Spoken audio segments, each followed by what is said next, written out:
This is Shelby Kennedy, and you're watching the Break It Down Show. Man, so we get a lot of great musicians on the show, and Shelby, this may not come to a surprise. Once you've done this long enough, our musicians have sold over 1.7 billion records. Oh my gosh! But you start stacking them up, and you're like, these guys had 100 million, these guys had 60. We had Susie Quattro on the show. She sold 60 million albums in her career. And so all of a sudden you realize there's a lot of folks that have sold a lot of records over the years. J.R. Robinson, the most recorded drummer in history. Nathan East, the most recorded, bass player.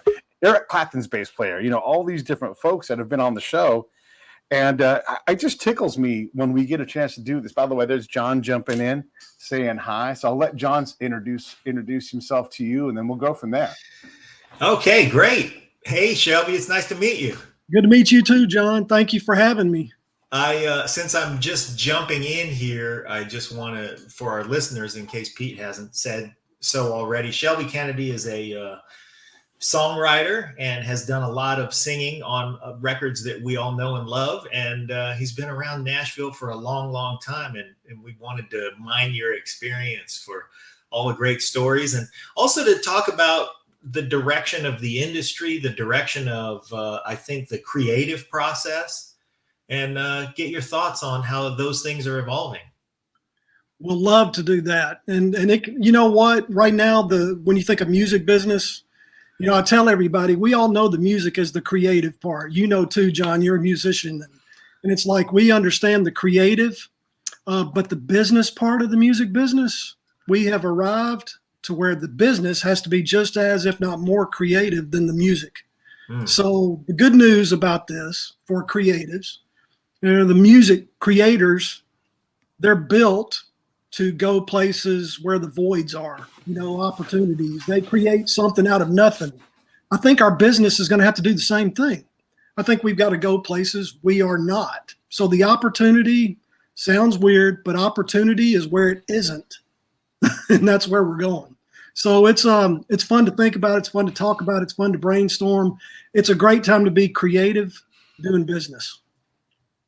That is very interesting. Let's go back, though, to just give our viewers some background. Talk about your career and getting started and going to Belmont and all the things that kind of shaped your career in Nashville. Okay. Everybody's career path is a little different. Mine is, I'm a second generation to the music industry, actually. So I grew up in Nashville. My father ran Mercury Records here. He produced all the Roger Miller stuff, Tom T. Hall, Statler Brothers, Jerry Lee Lewis's country stuff, Reba's first, 5 or 6 albums. And he was a player. You guys will know at least, I know one record you'll know he's playing on. He's the guitar on Pretty Woman.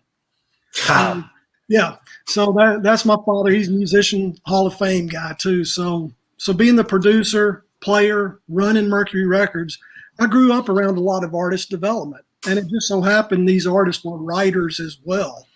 So growing up around that, I was comfortable around that. I never worked for my father, which I think was probably the right thing, or everybody thinks you're just, dad's kid, right? But my path was, like you said, I went to Belmont University, and I interned at a publishing company called Al Gallico Music. He was an old iconic publisher, worked with greats, and he had great writers here in Nashville that ended up being excellent executives as well. One of those was Billy Sherrill, and Billy was a producer. He ran CBS Records later, but he was also at the publishing company when I got to intern there. And because of interning at that publishing company, Billy Sherrill was there. I got my first cut as a writer, even though I wasn't a signed writer. I was just interning, working at Al Gallico Music. But I got my first cut on Ray Charles, which was like, and that's just crazy. You can't plan that stuff. But yeah, now it wasn't the single, but it was on a 45, as you guys know. That used to be the singles. Now I had the B side. The A side was Seven Spanish Angels, the duet that Ray Charles did with Willie Nelson, which was great. So I went for a really good ride, because the mechanicals were the same. Didn't matter which side you were on.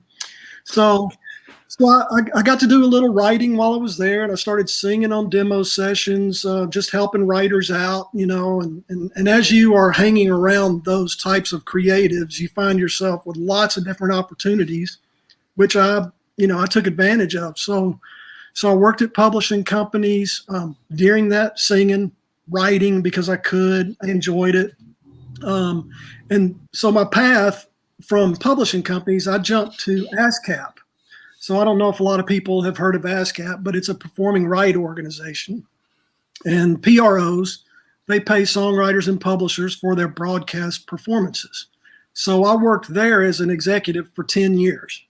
And like I was saying, I gravitate towards the artist writer type. So I worked with a lot of them there. The one feather in my hat, maybe from that decade, I was blessed to work around a lot of great people, but I was able to play Alan Jackson for a man named Tim Dubois, starting heirs to Nashville, that helped him get his deal. So Alan goes from there into the Hall of Fame, So being around that was pretty special. And then from there, I went to Lyric Street Records when I left ASCAP, and I was director of A&R there. And another, fortunate situation, I had a friend, Jason Deere, that had worked with this trio called Shadazy. So I brought them in, and they were double platinum for us. And so when we signed them, and we signed Rascal Flatts then, it was a special time to be at a label, especially Disney's country label. So I did that and sorry, I don't know if you want this much. I can just sit here and. Yes, please. Okay. So when I left, I stayed the first 4 years at Lyric Street. And on my way out of there, talk about the biggest blessing of all, I got to write with a buddy of mine, Philip White, and we wrote this song, I'm a Survivor, that Reba ended up recording. It was the title of her Greatest Hits, Volume 3 package. It ended up being the theme song to her sitcom. I think it was 6 seasons. It had a national television ad campaign for Whirlpool and Habitat for Humanity. So it's kind of like this trifecta just in that. And again, guys, I'm not signed as a writer. This is just me enjoying doing what you do, right? And God blesses you in the strangest ways. So I had done that. So if you're going to write a record for Reba, what you didn't do on purpose, you would write "I'm a Survivor," because I remember like when she became a new artist, and she's like, "Where you been? I've been around forever." And so that is a good song title. Do you pursue your songwriting in that fashion? Like, this is something that I think will be sellable, or is it just more artistic and pure for you? Man, that's a great question, Pete. So it's both. Sometimes you write for what you think the market wants to hear.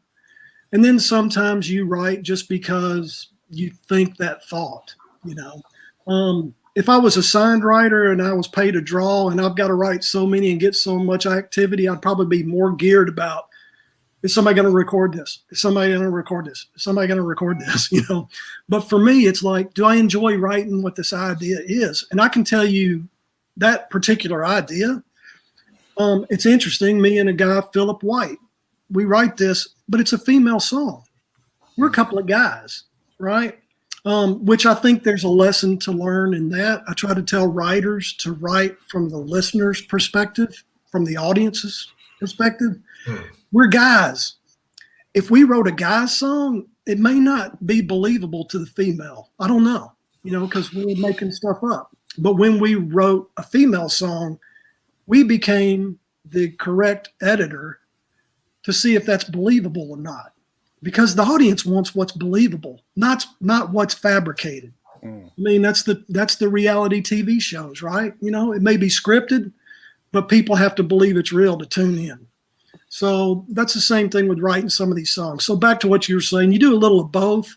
Okay. That song, definitely, we were thinking this is for a female to sing. So we're making clothes for a body we can't see yet, but we think somebody's going to wear it well. We didn't know it was Reba. And talk about it being sentimental. My dad gave her her first record deal. Yeah. This is years later, and there's something that's kind of divine about that too. So I don't know if that answered your question. I'm kind of saying both. Hey, both is a good option. All of the above is good. And, Yeah. and when you get that deal and you guys do go on that ride also, I mean, you're being, we talked to Frank Stallone and he talked about how he was the bigger success for a long time between him and Sylvester. But then Sylvester's rocket took off and it just yanked Frank along with it. So that no matter what he did after that point, he'd always be, oh yeah, you're Sylvester Stallone's brother. So sometimes that rocket takes off and it denies you your career as someone who writes great songs in terms of like having your own space, your own creativity. Did you feel like that? I mean, like your first song, you got Ray Charles making your first, no one gets to have that happen. That's just an incredible thing. Did you ever feel like some of that took away your ability to be the full person that you thought you might be in your youth? No, you know what? I think it may be the opposite. I think it woke me up to say, you know what? Everybody is made differently. Everybody has different gifts. Everybody, gets to display them at different times. And I'm getting an early opportunity. Obviously, I'm not going to have that same cut next year and the year after and the year after, but it happens in its time. And it probably dials you into, guess what? We are all individuals with individual gifts. This is another conversation we could have. I think we're wonderfully defined by our limitations too. So I think, let's think of artists singing for a second. Let's pick on Willie Nelson. What a voice. Yeah. Can he sing like anything else? Probably not. George Jones. Could he sing like anybody else? No. I got to be around George Jones and Haggard. They were recording in the same space where I was working. Those guys envied each other. Haggard wished he could have sang like Jones. Jones wished he could have sang like Haggard. And I'm like, these guys are nuts. Like, are you kidding? They're incredible. But I do think that people that are like ridiculously talented vocally can sing like anybody. They actually have the hardest time. It's almost like the more talented you are, the more focused you're going to have to be. You just named 3 guys who had no chance of ever winning American Idol. Yeah. Who carved their own path. I mean, I think one of the other lessons that we learn as we talk to guys who've been around the industry like you have is that creators create and then the path happens. And then if you're lucky, you get to say, oh yeah, I planned that. I saw it coming. Of course I did that on purpose. You don't plan any of it, but you know what? The funny thing is you like back to the creative part again. If we were going to write a song, the 3 of us, for me to get you 2 guys interested in the idea, you've got to answer one question before you'll say, yeah, let's write it. And your question is going to be, have I heard this before? Yeah. Have I heard this idea written like this before? When you say no, then you're ready to go. Because the way we're wired, we will not go until it is a void. There can't be anything there. That's what motivates us to go. Now, that's hard to explain that kind of creativity to people, but when you're creatives, you kind of get it. You understand. It's like we don't go until it's not there. Yeah. So back to, they sing like they sing. They're not thinking they're going to be accepted by everybody probably, but they know there's not another them. I can say this about my father producing Tom T. Hall. Tom T. Hall was bringing my father songs, and they're great songs. But my father said, Tom, nobody's ever going to hear these songs unless you record them yourself. That's how Tom T. Hall became an artist. Because who's going to record those songs that only he could perform, relay in such a way. So it's, you're right. They wouldn't have been American Idol, successes because there's something that's totally missing. So there's no measuring stick until they get there. Then there's a measuring stick. So let me ask you that question from a different angle from what you're talking about in terms of like filling a void. Mm-hmm. John and I come to you right now. It's a different thing. You're an established songwriter. John and I are just Pete and John. And we say, hey, we have a song and we'd like to write it with you. That's a different proposition because you have bona fides. We have boners. We don't have any kind of music at all. So at least not any pedigree that you would care to. How hard is it to get that Star Search kind of person, that American Idol person is like, I can write songs. I'd like to write one with you. how hard is that void or that bridge to cross for someone who's like you, was sold songs to Reba McEntire, you know? Well, it is. It's when people come with something. We're in the business of discovering, not creating. And I know I said creating a while ago, but as far as executives go, they've got to be in discovery mode for a talent. I couldn't sit here and say, you know what, I want to find a male artist that sings like this, looks like this, does songs like this, if I go and get that and create it, it's going to fail. The only thing that I can do is when that racehorse walks up to the barn, me realize that horse can run. And there's somebody that's going to recognize Willie Nelson can run. And then there's somebody that's going to think Willie Nelson can't even walk. And it's polar, but those are the success stories. The ones that sell, that sold platinum. You either hate them or you love them, but nobody's going, they're okay. A bunch of other guys got it wrong. And then how close to getting it wrong is someone like Shel Silverstein or Townes Van Zandt? These guys are super talented, but I would suggest in their very specific area, because Western music, you could tell a story, country music can tell a story, but if you're doing pop records, Townes Van Zandt's not going to sell records. That's true. And you know what? It's art. It is art. And the marketplace decides the value monetarily. We all recognize art is beautiful. Songs, music, that's going to outlive us all. So if you're creating something is fully baked, you've done your job. It's going to outlive us all. Now, is it going to be monetized in the 2020s, or is it going to be monetized in the 2030s, or I don't know. But yeah, people like Townes Van Zandt, and it's like brilliant. Guy Clark, brilliant. Dylan, but you never know what the marketplace is. So there's the art of writing songs. And you have to decide at that point, is it for the art or is it for commerciality? Because writing songs, commercial songs, that's a different art. I'll say it like this. I tell people like songwriters today, and sorry if I'm opinionated on songs of the day, because I think they're different than 20 years ago, the way that they're crafting them. Mm-hmm. But I think right now you can hear a lot of songs that may sound like 3.5-minute jingles on radio, and they're fun. They do their job. They're keeping me on the station while I'm in my car. I'm not changing it, so it's okay. Now, I think writers that only write those kinds of jingle songs, I compare that to dog paddling in the swimming pool.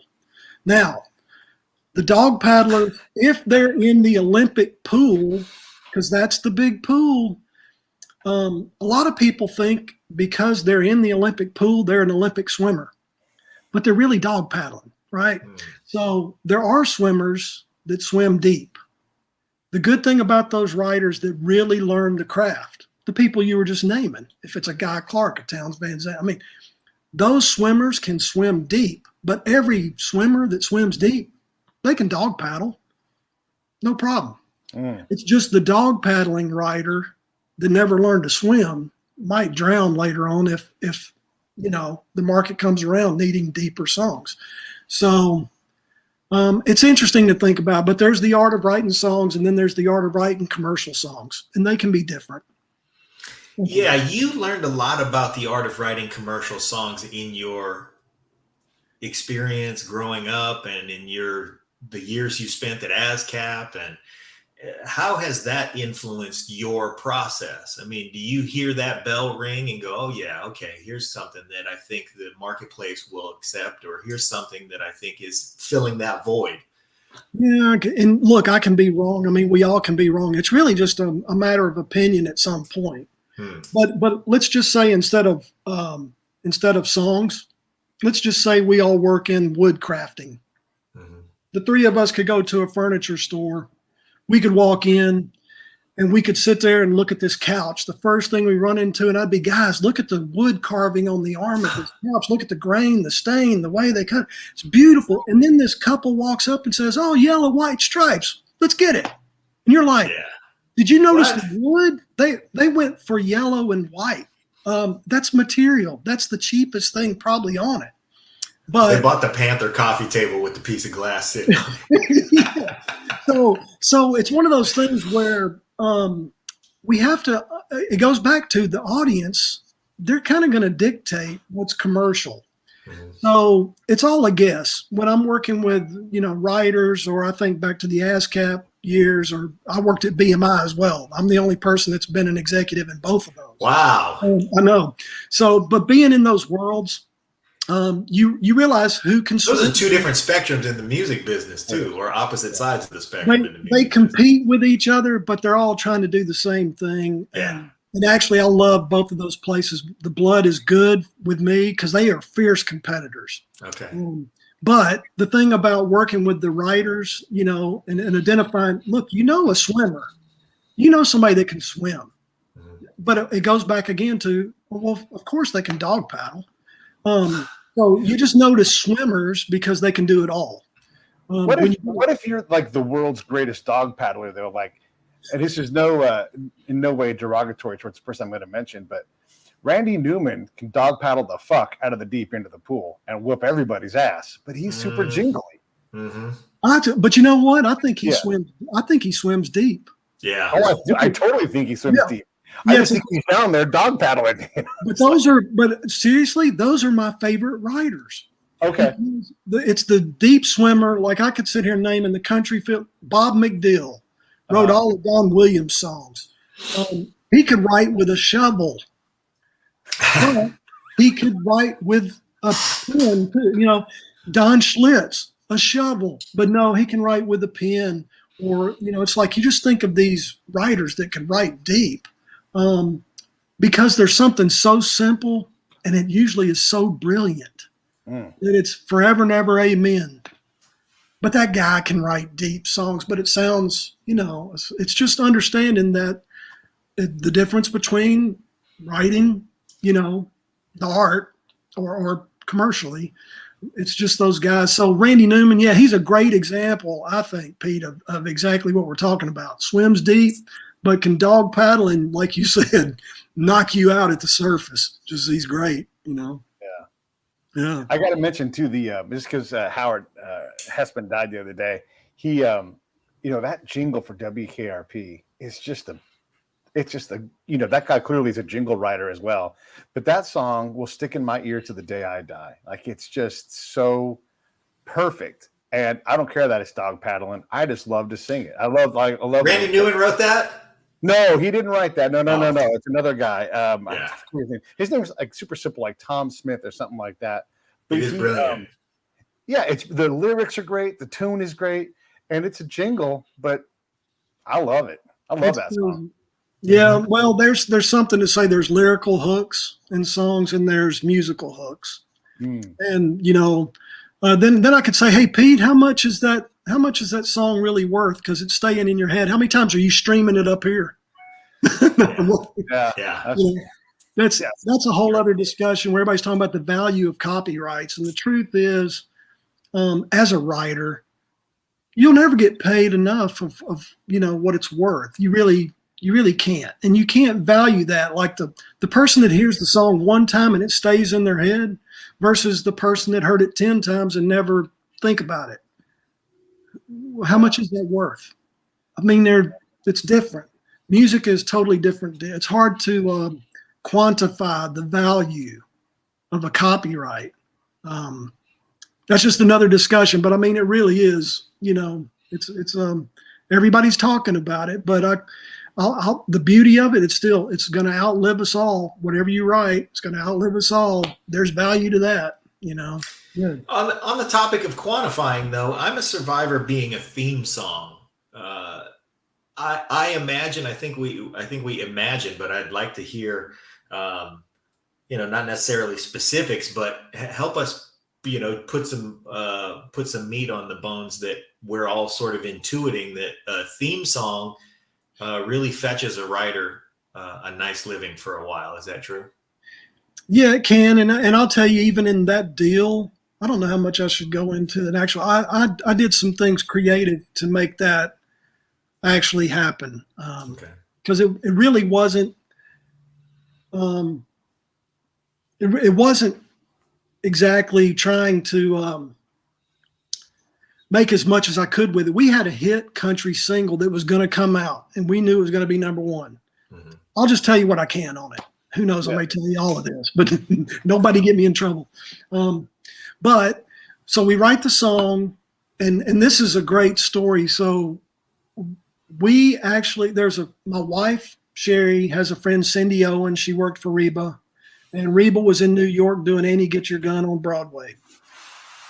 The song was on hold by Martina McBride. It came off hold. I go home that day, and Cindy Owen, our friend, is at the house, and she found out it was off hold, and she's like, I want to send this to Reba. Like, okay. So she overnights it to Reba on Friday. Reba hears it on Saturday and wanted to put it on hold, wanted me to take it to Tony Brown, the producer's house, and put it in his mailbox on Sunday because Monday they were going to cut it. So guys, from Friday to Monday, it's pitched, heard, held, and cut. Okay? Wow. So it happens that quick. Then we find out, hey, they're doing this pilot show for Reba. We didn't even know about that. So then it turns into, okay, this is cool. Now they would like to, purchase the theme. So, they'd like to own this. And that's where it's like, well, for us to sell that, we're actually selling a hit country single, and that's way too much for a pilot of a show, So I may get off the track here and telling you the full details of how it happened, but we had people kind of working it. They didn't really want to use it because they would like to own it. Mm-hmm. So we had to start. It was encumbered. We just had to figure out how to navigate because, can we give them an incentive to use it? Okay. So we had to get creative with a sync license. And usually, guys, a sync license, that's a negotiated term between the publisher and the user, for using this in moving pictures, right? Mm-hmm. So you have to negotiate that. And then you have performance royalties from that ASCAP I told you about, or BMI. So you got two pools of money to start talking about, and that's where we had to get really creative. But for a lot of people, most of the money might be in the sync fee. That's where most of it could come because, like, for the national television campaign jingle, they wanted to use it for Habitat for Humanity Whirlpool. That's another thing too. Now that was a sync agreement they had to get in order to do this, television campaign. So yeah, that was healthy. So those are licenses that are in place, but what I wanted to do and succeeded, I guess, blessed that this happened. We were creative enough to where I wanted to make sure they didn't replace it in season 2 if it made it. Yeah. Or season 3 or season 4. And they never did because it ended up making sense for them to continue. So it worked. It was healthy for everybody. Yeah, I think so. And it's a brand, because there's the song and it's associated with the show. And, if the theme song changes too much, that may not be a good thing. I don't know. But it was fortunate for us. But your sync fees, a lot of people are trying to get that because it became the new radio for some people to get their stuff in television shows or film. Now new artists want it so bad for exposure. Now they're really dropping the price just so they can get the exposure, which, that's kind of the dilemma, Yeah. It's interesting too. One of the other aspects about the industry and how it's moved now is the influencer aspect. So let's say that John is great at making playlists on Spotify. And if he adds your song to his playlist, it's going to get played a lot because he's the big king of song. So you may have the ability to curate, and you have to pay John to get on his list in some way. And so there's another mouth in the chain of people getting fed off of the songs that are written. And it's just fascinating when you think about what it means to get, and I don't know, like, Paris Hilton to make a song, a playlist and put a song on it. What does it take to do that? Who's advocating for you for that? Because it's really hard the market, I think, is really peaky in terms of everybody's going to hear a Taylor Swift song. But if you're 3 orders below where Taylor Swift is, it's tough to get played anywhere. I mean, the radio was locked up with pre-programming and everything. I mean, it's really, really tough to break out. It is. And now I worked at TuneCore. That's something I didn't get to yet, where I was able to establish and build out the entertainment relations for TuneCore, which is independent digital distributor sending music to the Spotify's and the Apple Music and Amazon and, Google Play at the time and, YouTube, all that stuff. So the music goes out. Now I got to be honest with you, Pete. I never was working with anybody that was buying their way onto a playlist. Seriously. Yeah. Okay. So I didn't see that, didn't hear about that. And I will say this is the one thing probably for everybody in modern music business. Everybody has their own social media. There's no excuse for anybody to feel like they don't have a vehicle to garner attention because they've got their own social media. Now, if they don't have an audience, why is that? Either they're not working hard enough to build it, or let's be honest, maybe they're not that special. I don't know. But I'm just saying right now, the social media turned into direct marketing that at a label, we dreamed we could have had direct marketing. That would have been awesome. Well, now everybody can. There's no excuses.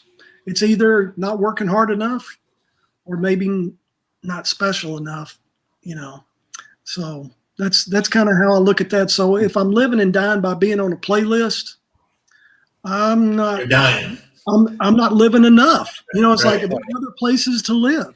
I do want the playlist. I do want curators and editors, and I want all of that. But if I have an audience, look, that's what's happening with major labels right now. You know what? The independent artists, they got to start growing up on their own, because major labels right now, when I was at a label, we pulled artists up, right? We developed, pull them up. Now major labels, they just pull them over. Yeah. Who's got development budgets anymore? Exactly. You got to get tall enough for them to pull you in. The major labels are in harvest mode, right?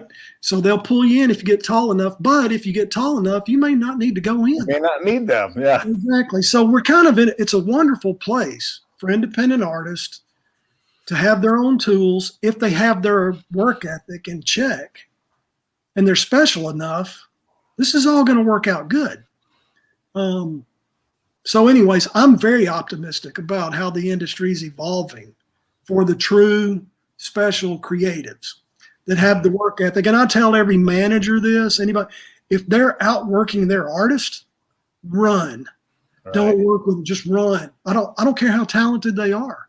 If you're outworking them, you probably don't need to be working with them. Wow. So this is not a place for people to think I'm that special. They'll just come to me. Yeah. Everybody's in discovery mode, but you got to make yourself discoverable, be under and there. There are a lot of people out there being discoverable. Yes, because you know what? If you're not tall enough yet, somebody else is. Yeah. It's so there's somebody that's ready right now.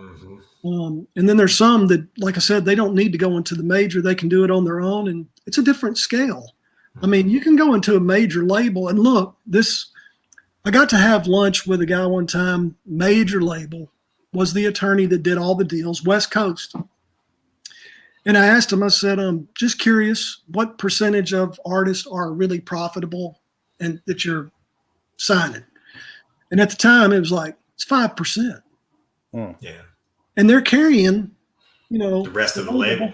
Yeah. And I was like, well, now here's what I know from being around a label. When it is great, it is awesome. It is unbelievable. When it doesn't work, it also is unbelievable. Like, in the bad ways. Like, yeah. And it's like, it's either one or the other, but when it works, it's incredible. It's awesome. And then you're back to what you're talking about, the millions, like it's incredible to see all that. But then for every one of those you see, there's a lot you never got to, 5%.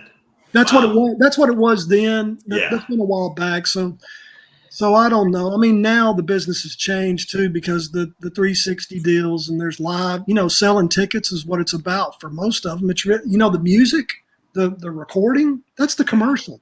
Yeah. The business is in the merch and the ticket. Yeah. So, Boy, how things have changed. Yeah, seriously. Yeah, used to it was like go kill yourself on the road and promote the sale of these units. Mm-hmm. Now it's like just get these units wherever you get whatever form. Yeah. Sell the ticket. And put butts in the seats. Exactly. Yeah. The thing about your background that we're really intrigued by, though, is we see all the failures in the music business that come because a guy had a great creative something and then just couldn't navigate the business part because he didn't have the background, didn't have the knowledge, got a bad record deal and all of those things. And having grown up around the business, from seeing your dad's perspective and just seeing a global view of the music business made your, I think, path very special in a way that allowed you to not necessarily find success, but avoid pitfalls. Yeah, that's kind of a nice way to put it, I guess. And I don't know if I thought about it so much in all seriousness, because I do know the people from talking with them at ASCAP or BMI, the people that are scared to do anything, so they don't, and they go nowhere. So at some point, you got to move. You got to have some faith. You do have to pray about things. I'm sorry, that's me, but you got to have some faith, and you got to go, because nothing ventured, nothing gained, right? So a lot of these people would just be in park. But the funny thing is, and you guys probably know this, I think I'll credit my grandmother, and my mom would say, look, you are who you hang around with, right? We've heard it since we were kids. Mm-hmm. And so if you're in a fairly good crowd that's got values and the work ethic's good and they care and they're compassionate and they can even be competitive and compassionate, it's all good. Yeah. Your level, you raise up and you're good. It's funny. I don't see good people hanging around bad people. I don't see bad people hanging around with good people. Yeah. It takes care of itself. And I don't think you have to think about it. I know it sounds weird, but it's just kind of true. You just gravitate towards same values, same ethics, same interest, and if somebody really is, when you get a bad feeling about somebody, you get gone. Just like, I don't need to, but I never know what's good for you. Yeah. Well, and I never really thought about that seriously. But it's a profound piece of advice that I don't know that we thought we'd get from a songwriter necessarily, but really, I mean, it touches every piece of your soul and your creativity. Yeah, no, it does. And even when you're in the co-writing situations, it's it's the same thing. Yeah. It's amazing in Nashville where I am. The competition can be maybe considered fierce, but you would never know it because, what's funny, when my friend has success, I kind of have success too. That's what it feels like. And when I do, they do. It's like, I've got brothers. They've had success too. I'm the youngest of three. I'm the scraps of my family, But 3 years older than me is Gordon Kennedy. He wrote Eric Clapton's "Change the World," Grammy Song of the Year. And that's a good one. And some Bonnie Raitt stuff, and he's out. He played with Frampton, and me and another guy helped connect them. And then I got another brother in the middle, Brian Kennedy. Well, he wrote American Honky Tonk Bar Association, Beaches and Sound, and Good Ride Cowboy, a bunch of Garth hits. And we all did our own things separately. But what's great is when they had that success, I did too. And so it's like we weren't sitting there on top of each other. We do things differently. That's brothers, but it's also friends, because in the industry, all these friends and colleagues and coworkers, they're brothers and sisters too. Yeah. That's the thing I think that Nashville has quite the magnetism for. It pulls people, because we're getting people from New York, LA, we're getting people from everywhere, and they don't bring the dog eat dog ethic here. They come here and adapt or adopt. like I said, it's almost family. We're all competitive because look, if somebody's winning, we're all winning. Industry's moving forward. That's good news. If we're all losing, it's a bad situation. But something's number one next week, so we'll all be happy. Yeah, we had Adam Schoenfeld on last week, and he came from New Jersey of all places. But he is the vibe that you would associate with Nashville. That brotherhood attracted him as well, and has done very well for him. And turns out we have some mutual friends, and of course we do, because like you said, good attracts good. You're right.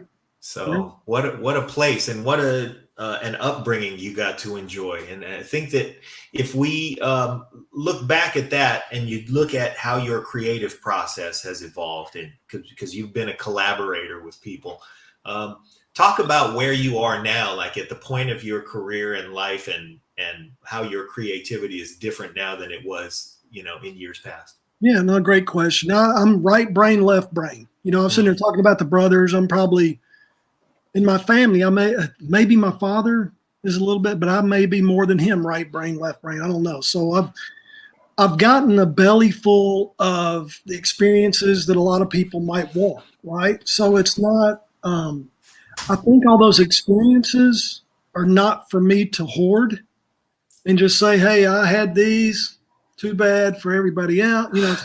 My experiences are for everybody else that I can work with. Seriously. I'm like, if I can turn on some light switches, I am all about that. And I always have been. I feel like my career has graduated to where I've always felt like the map at the mall. You are here. Where is it that you want to go? Oh, well, here's your, because I can see this mall maybe better than you can. You're just in this one hallway looking at the map, So if I can help people navigate a better route, that I think that's why I have the experiences I have. And I feel like, spiritually speaking, I think that's what I'm kind of called to do. So that's where I am in my career path.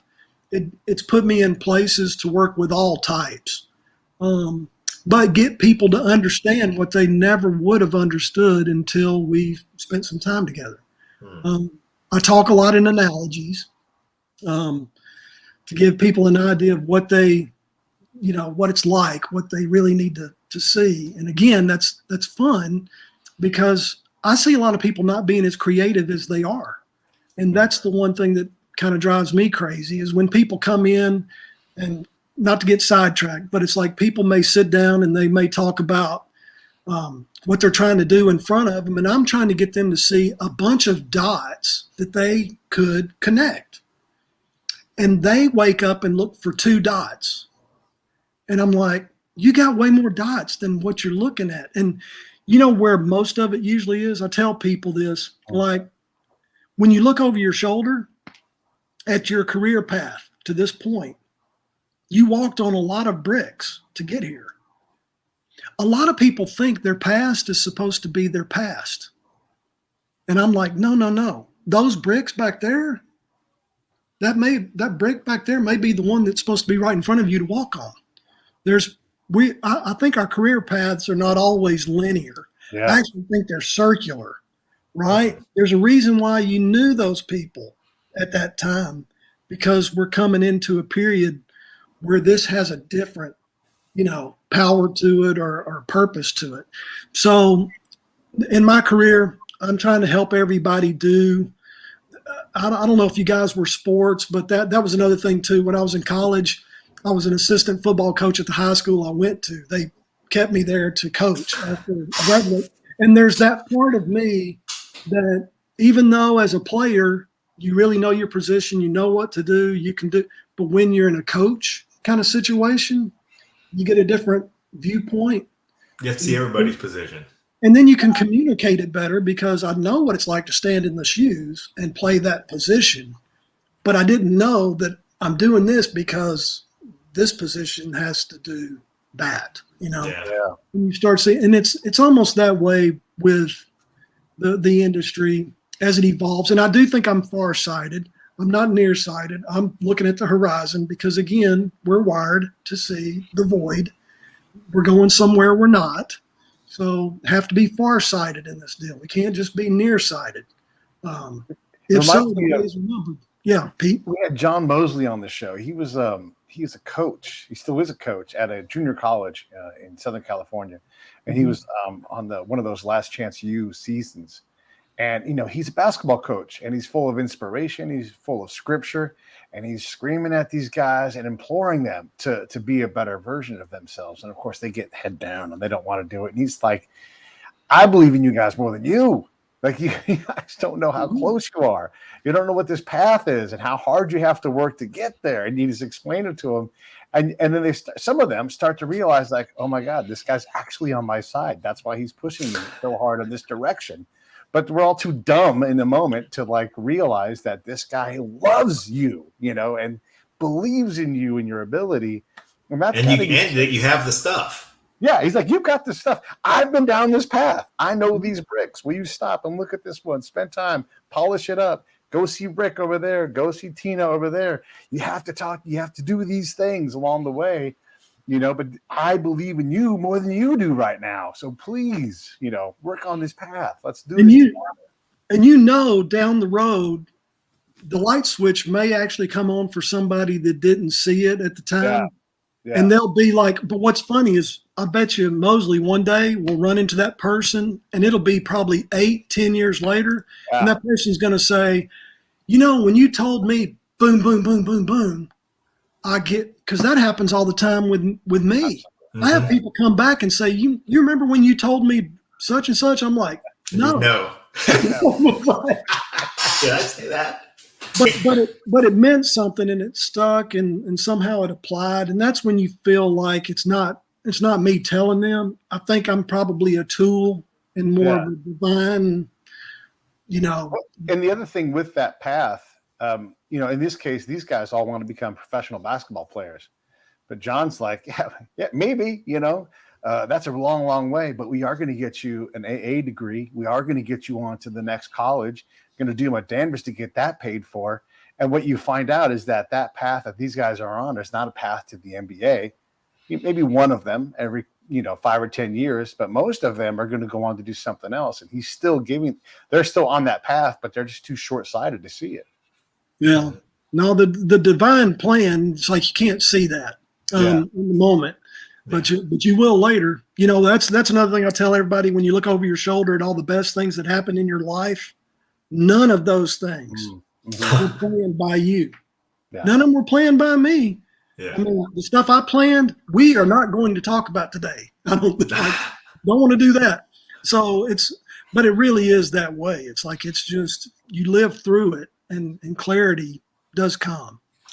I don't want to miss the opportunity to highlight a lesson that you're giving us all right now. And that is that your purpose is often bigger than the task that you think is your purpose. A lot of people get bogged down into, well, I came here to be a songwriter and I'm going to write these songs and I'm going to make sure that my hit, and they don't realize what greatness they're creating in the world by enabling others to, get the opportunity to collaborate, get the opportunity to learn lessons, get the opportunity to see the world a little differently. And it seems like you somehow were in the experiences that you've had, they developed an insight in you that allowed you to allow for that purpose and for that satisfaction. Because a lot of people maybe have done some great things for others like you have no idea and don't give themselves the credit and think, well, boy, did I fail at being a whatever I thought I was going to be. But, without allowing yourself to succeed at this thing that you didn't realize what was your purpose, that was to help develop and be a catalyst for others. Let me share this with you if it's okay. So this is something I love telling people. I was being interviewed by a student at Belmont University for class, and they got to that question at the end of the interview, how do you define success? You're just like, rewind back to sitting with Billy Sherrill, that guy I was telling you about at Gallico, the producer. I'm about to graduate college. back then. And Billy says, "What's bothered you?" And I said, "I'm about to graduate and I don't know what I want to do. Like, I really don't know what I want to do." And he goes, "I don't know what I want to do." I'm like, "Billy, you're back in the studio producing records." He said, "Okay, I'm producing records." He said, "Don't forget I'm a studio pianist." I'm like, "Okay, piano player." He goes, "Don't forget I'm a publisher. You're working here, aren't you?" I'm like, "Yeah." He goes, "Don't forget my BMI awards." He's got like, I can't remember how many. He's got the record for the most BMI awards as a songwriter. Don't forget that. Don't forget I'm running CBS Records. He's going through all this, and I'm almost saying, "Billy, you jerk. Like what?" You know, but here's what I think. This is what I walked away with. If he had decided exactly what he wanted to do, there's a whole lot he wouldn't have. Yeah. That's the whole deal. And so back to this student interviewing me from Belmont, and here's what I wanted to share, is what success really is. Yeah. She said, how do you define success? And I'm like, for the first time, I'm like, wait, I got this. I said, God gave you a toolbox, gave me a toolbox, gave everybody a toolbox. I got different tools in mind than you do. I've got a hammer. You've got a jackhammer. You've got a sledgehammer. At some point, somebody needs a picture hung on the wall. Hey, I've got a hammer. I don't think we need the sledgehammer, the jackhammer. You know, it's knowing when to use the tool for the right job. But success is when you open up your toolbox one day and you look in and you actually picked up every tool that was in your toolbox. That's success. I don't know what, I've got different tools now. Maybe I was building a birdhouse or a playhouse or a tree house or a house or a building. I don't know, but I'm handling what was given to me. Why would I be given something I don't pick up? So when you find people that only want to be the artist, and it's like, maybe that's the hammer, and like they keep picking it up and they keep picking it up and one day they're like, I don't have anything to hammer. And I'm like, you never picked up the saw that you have in your toolbox. You could have, you know, and it's like, so it's that tunnel vision, not acknowledging what you've been given, just tunnel vision for one tool. We're more special than that. Now, somebody may just be given one tool, may be, but success, I think, and I hope this is making sense. It's that people that do focus and think they failed at the hammer, they will not fail at the hammer if they're picking up everything else, because there's a reason why they have to pick it up and use it for the season that they use it and whatever way that they use it. Does that make sense? Yeah, absolutely. It definitely makes sense. And I don't want to. I'm still chewing on it. I'm going to chew on it a while. You chew. I'm going to talk about amazing songs, amazingsongs.com. Let's talk about that, because this is really the ultimate. Like, this is a culmination of all the different businesses and aspects of the business that you've been in. And as you said earlier, you know, you're creating something to fill a space. Let's talk about Amazing Songs, Amazing Radio, the whole amazing family. Well, thank you, Pete. Yeah, Amazing Radio, the company that I'm working for, it's a UK company. It helps, you know, artists be discovered. So it's done really well since 2009. They moved into the US and we are building out Amazing Radio, a US station. So that's happening. The one thing you mentioned I wanted to share on this was Amazing Songs is another platform that we have built. And the way people go to it, it's amazing-songs.com. That's how you go to it. It's a professional, private site, but writers can use this. Basically, the easiest way to understand this is it's like a Dropbox for writers and publishers to store their work tapes, demos in their private locker. But what we do is we allow executives to get in the back end and see whatever the writer or publisher wanted to select as discoverable. So I can have a bunch of work tapes, but I got this one demo I would love for people just to hear. I can make that listenable for the executives that are in the back end. Right. It's not publicly released. It's not in the marketplace. So everything retains its first use right. So people can't just record it. And the only people that are going to hear these songs they're executives that are being vetted by us. They're either A&R or producers or publishers or ASCAP, BMI, CSAC, PROs, people that need to be able to discover the writers or discover the songs, because here's the problem. This is the void. What are the odds that a songwriter lives in a music center that has PRO office, that has publishing companies, that has labels? There's great writers all around the world, and there's no bridge to connect to them unless they can travel to a music center and then probably do one of the impossible things, get meetings, you know? So this is something for them to be able to get their things where they can be discovered right where they're at. So this is a need. And I think it's a bridge for all of those. And it's a shield for the executive, because they can't sit there and just get like people just call them, have you heard my song? Have you heard my song? Have you heard my song? It's like, it's got to be set up that's very executive friendly, which I'm opinionated about that because I've been there. Mm-hmm. It's also very writer, oriented, because I've been there, and publishers have songs they can't even pitch anymore. They're going to haunt them till the day they die. And so those songs need to be discoverable, because I think they're going to get recorded. So we built this platform, amazing-songs.com, and it's like people can go get their locker, store their stuff there. So it's basically storage with incredible opportunities. So that's what it is. And it needs to exist. And so we brought that to fruition, just now starting with it. So I hope that made sense. Yeah, this is bringing creativity to the industry, like you said before. I mean, really, the challenges that have existed in the music business, whether you're an executive or an artist or a writer, they're all the same. The dynamics are a little different, and you're just trying to make it so that you're bridging those gaps that have always been. You've always had the gatekeepers in the industry. You've always had the artists that have been catapulted because they were super special and deserved it. And you've always had the songs that needed the artists to record them and the executives to get behind them so we could all hear them. This is just a different way to do all of those things that takes advantage of the technology that we have now.